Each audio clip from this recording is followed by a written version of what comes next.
Happy Monday, Notre Dame fans. And if it's a Monday during Notre Dame football season and it's game week, that means Marcus Freeman had his afternoon press conference and some interesting stuff to get to. Before we dive into it, folks, please do hit the thumbs up on this video and subscribe to our YouTube channel for more content. And of course, blueandgold.com is your home for all things Notre Dame football and recruiting coverage. So let's dive into some of the key points from Marcus Freeman's press conference. And Jack Sobel was in the room for the presser.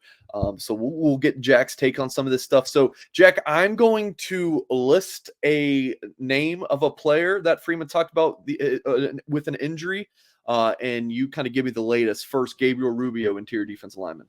Yeah, Rubio had arthroscopic knee surgery. Freeman said he's still out, will not play against NC State, but should be back in a couple weeks was, again, the phrase Freeman used, which could mean anything. Running back Devyn Ford, who, of course, took that big hit on the kickoff return, and we'll talk about that with regards to the targeting call shortly. But what was the update on Devyn Ford? Ford is in concussion protocol. He's day-to-day at the moment. They don't have a timetable for any return. And freshman linebacker Drake Bowen? Bowen, he didn't say what was going on this week, but he said he'll be back next week.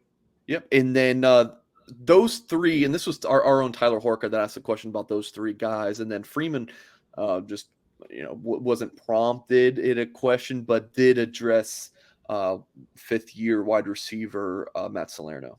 Yeah, I noticed on the depth chart before the press conference that Matt Salerno was not listed. Usually he's a kind of co-second string field receiver with Rico Flores Jr. He was not listed. Didn't really think that was a performance thing, and Freeman confirmed that when he said Salerno is out for the phrase he used was an extended period of time with a lower leg injury. Didn't say exactly what the extent of the injury was, but he will miss some time, a couple weeks, maybe more, with a lower leg injury. Yeah, it was interesting. Freeman used the word significant multiple times, and then it would be like out a couple weeks. I'm like, it definitely seemed like other than Bowen that he would say a couple weeks, but a couple to me means 2, and some of these sounded like longer than 2 weeks. Salerno's, he said multiple weeks for Salerno. That one seems like it's going to go a while. Rubio, maybe Ohio State game, he'll be ready to go. We will see.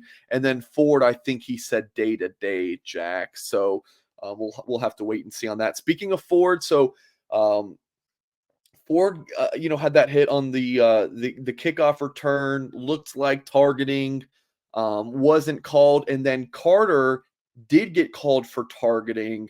What did Freeman say about those two calls? And to be honest, Jack, I don't think he was just kind of downplaying it to avoid controversy. I really think like he gave the true assessment on the matter.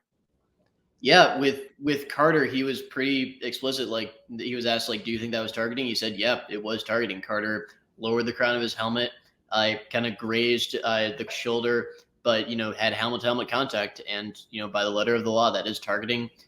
Carter was disqualified from the game. He said Carter's got to keep his head up in that situation. And, it's a tough rule to enforce. It's a tough, but, it's a necessary rule for player safety. He also said with Devyn Ford that, like, again, the explanation he was told was that the kickoff coverage guy hit him with his forehead, not the crown of his helmet. Ford also kind of leaned into it a little bit. We saw in the replay, Ford was kind of tripping up, lowered his head a little bit. Freeman, as I think was clear during the game, was not happy with the call, but he was pretty clear that the refs got it right with Carter.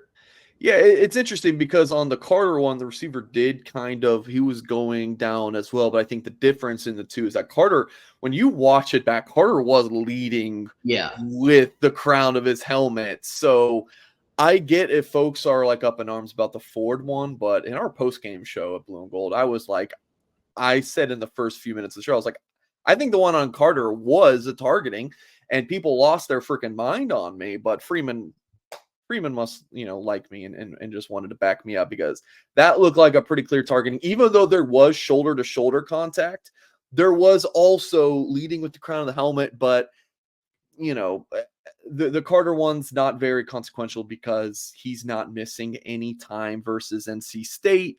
It was late in the second quarter, so not really a big – he just missed that, the second half of the game. Carter's fine. It's my knowledge the player against Tennessee State that he was fine. But yeah, Ford out, and I do think I think Freeman said he hit with the face mask, or you said the forehead. This the whole targeting thing is just kind of bonkers to me. But moving along, our Tyler Horka asked about Sam, and Tyler's done such a great job since Hartman's got to Notre Dame, or committed to Notre Dame, about, hey, let's dive into all of Sam's time at Wake Forest.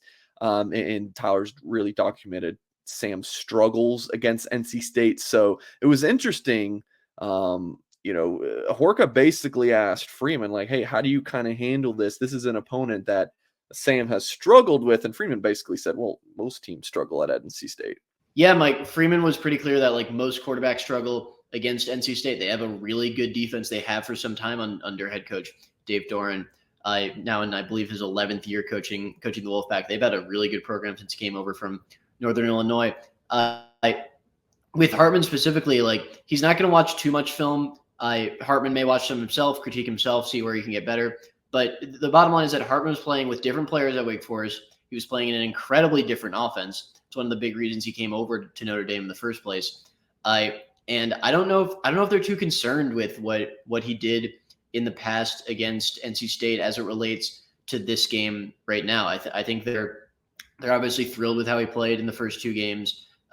They know he was a prolific passer at Wake Forest. And even though like he's thrown a lot of interceptions against NC State, it should be noted that like in the past two games when he's thrown 6 interceptions combined, he won one of them and threw for I think close to 400 yards. I could be messing up that stat, but it's not like he struggled a bit at times. He made some poor decisions. It's not like he was awful, especially in that first game. So I don't think they're too concerned about it at all. Yeah, again, folks, like Notre Dame's not going to sit around as an offensive staff and say, let's focus on Sam's past games against NC State. No, they're going to focus on NC State and scouting what they did against UConn. And yeah, it's a 24-14 game. NC State beating UConn. And look, I know UConn's improved. Maybe Jim Mora seems like he's been coaching forever. And somehow still a head coach. Yeah, I guess he's kind of turning UConn around, but it's still UConn. So, I don't know. That score, I think the spread is 9 points right now. It's a big number for a good, like a decent road team, but I would still like Notre Dame to win by double digits here. But that's going to wrap up this video, folks. Please do hit the thumbs up on it. Subscribe to our YouTube channel for more content. Go to blueandgold.com from all the coverage from Jack, Tyler Horka, Kyle Kelly. And we even had a video where Freeman gave 3 minutes of highlights. We can only post 3 minutes per Notre Dame's rules of a press conference. Don't get me started on that, but you can check out that video as well. Appreciate you folks for watching, and as always, we'll catch you next time.